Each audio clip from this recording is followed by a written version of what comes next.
अच्छा रऊफ हसन साहब, आपकी ये पॉलिटिकल डायमेंशन, इससे पहले भी मैं आपको टीवी पे देखता रहता एज दानिश्वर और एनालिस्ट,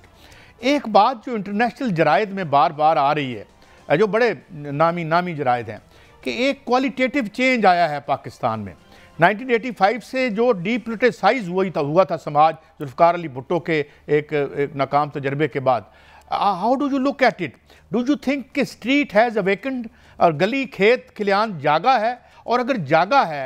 तो उसके आगे जो उसके मसाइल हैं उसका हल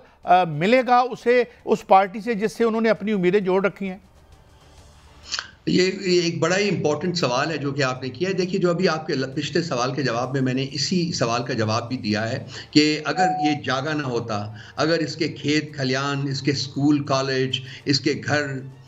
चौराहे सड़कें अगर जागी ना होती तो खान साहब को 2/3 मेजॉरिटी से वो दोबारा ना वोट देती। वो और बात है कि 8 फरवरी को एक इलेक्शन हुआ था और एक और इलेक्शन जो है करवा दिया पावर बिल्डर्स ने 9 फरवरी को, और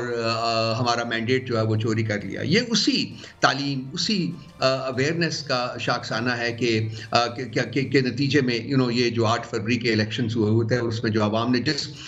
बड़ी तादाद में पीटीआई को वोट दिया, खान साहब को दिया, पीटीआई का वोट खान साहब का वोट है, सिर्फ उसकी ज़ात का वोट है, उनको वोट दिया है तो वो सामने आया है। इसमें कोई नेगेटिविटी नहीं है, इसमें सिर्फ और सिर्फ यह है कि आज इस मुल्क के आवाम जो हैं वो जाग चुके हुए हैं, उनको अपने हकूक़ का इल्म हो चुका हुआ है, उनको आइन के बारे में पता है, उनको कानून के बारे में पता है, उनको इस चीज़ के बारे में पता है कि उनके हकूक़ जो है वो लूटे गए हैं, उनको इस चीज़ का पता है कि उनके हकूक़ जो है वो उनको नहीं मिले हैं, तालीम की रिसोर्सेज नहीं मिली हैं, हेल्थ के रिसोर्सेज नहीं मिले हैं, सोशल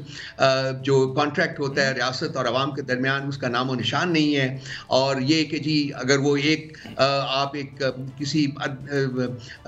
मतलब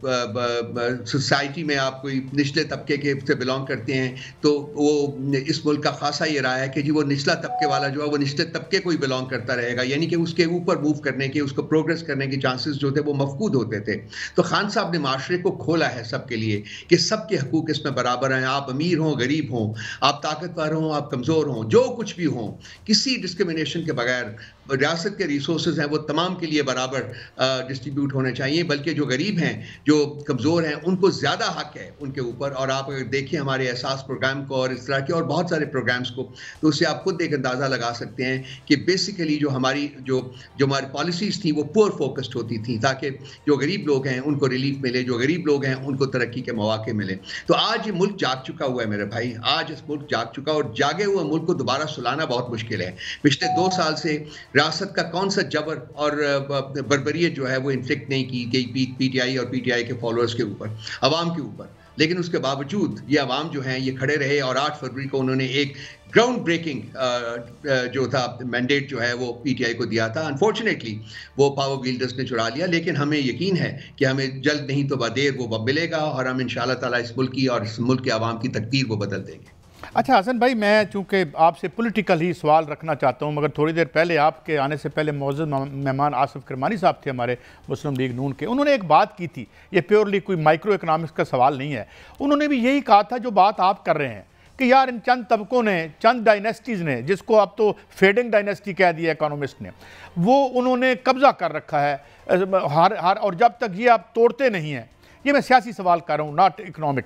ये मुझे फरमाएं कि अनटिल अनलेस हम ये जो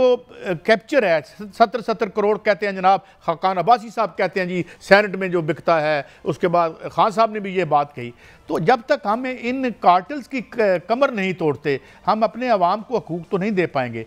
आपका क्या टेक है? देखिए, ये बड़ी इंपॉर्टेंट बात है, बहुत ही रेलेवेंट बात है in the current context also, लेकिन इसकी डायमेंशंस जो हैं वो पॉलिटिकल, इकोनॉमिक और उसके साथ साथ एक और डायमेंशन भी इसकी है जो कि बहुत इंपॉर्टेंट है, वो मॉरल डायमेंशन है,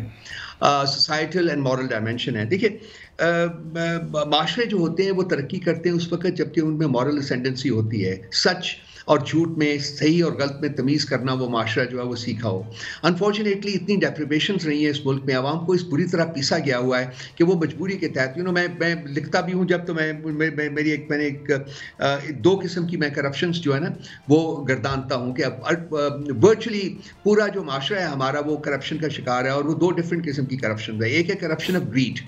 वो ग्रीड वो है जो कि लस्ट है, जो कि जो अशराफिया है उसके पास पैसा है, लेकिन जिसके पास 10 करोड़ है वो 10 करोड़ और चाहता है, जिसके पास 20 है वो 50 और चाहता है, जिसके पास 50 है वो 100 और चाहता है। तो वो ग्रीड जो है उनकी खत्म नहीं होती, उनकी लस्ट खत्म नहीं होती, इनसेशिएबल लस्ट है उनकी। वो ये एक बड़ा ही एक महदूद तबका है, 1% भी नहीं है ये पूरे माशरे का। और दूसरी करप्शन है, करप्शन ऑफ नीड, यानी कि जो गरीब तबका है वो उन बेचारों के पास 2 वक्त खाने को रोटी नहीं है। जो बाप जो है वो बाहर निकलता है कि रोजी कमाए, और उसको शाम को जब घर जा रहा होता है तो उसके पास पैसे नहीं होते कि वो अपने बच्चों को 2 वक्त दूसरे वक्त शाम का रात का खाना खिला सकेगा। तो ये वो लोग हैं जो कि करप्शन ऑफ नीड के चक्कर में आते हैं, और वो भी छोटी मोटी जो है, जिस तरीके से भी, अगर जैसे पंजाबी में कहते हैं डंडी मारना, तो वो डंडी मार के सिर्फ इसलिए कि जी उनके घर में उनके बच्चों के लिए, उनके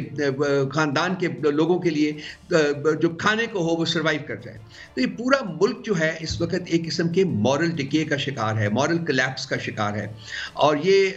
उससे निकलने के लिए बहुत ज़रूरी है कि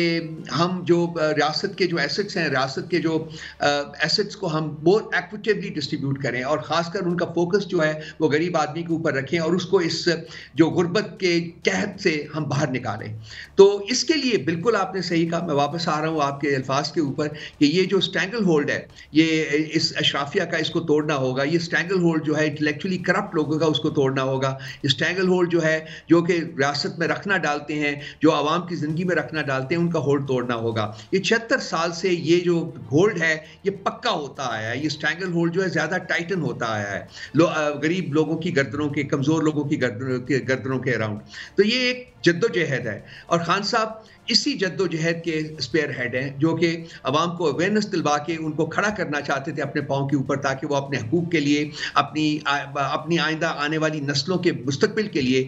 एक जद्दोजहद कर सकें। और उस जद्दोजहद को खान साहब लीड कर रहे थे। मुझे यकीन है कि वो वापस आएंगे और इस जद्दोजहद को नए सिरे से स्टार्ट करेंगे, क्योंकि इस मुल्क का जो मुस्तकबिल है वो जुड़ा हुआ है इस बात से कि इस मुल्क के तमाम तबकात हैं उनको तरक्की के बराबर के मौके मुयस्सर होने चाहिए। तरक्की के मौके सिर्फ और सिर्फ अशराफिया के लिए नहीं है, जो अनफॉर्चुनेटली 76 सालों में उन्होंने अपने हाथों में उनको परपेचुएट किया है, और उसका कोई भी अंसर जो है, कोई भी हिस्सा जो है, वो गरीब की तरक्की के लिए, गरीब की बेहतरी के लिए वो नहीं स्पेयर कर रहे। तो ये लड़ाई है, बिल्कुल जद्दोजहद है, और ये बड़ी लंबी लड़ाई है, और ये लड़ी जानी चाहिए, क्योंकि मुल्क जो है उसका मुस्तकबिल जो है वो इस लड़ाई की सक्सेस से, इस लड़ाई की कामयाबी से जुड़ा हुआ है। Rauf Hasan Saab, it was a great pleasure to have you on the show. Thank you very much for enlightening us on so many issues. नाज़रीन, एक हम ब्रेक पे जा रहे हैं, हम इस सारी गुफ्तगू को सम अप करेंगे, और आखिर में कुछ फैक्ट्स एंड फिगर्स के साथ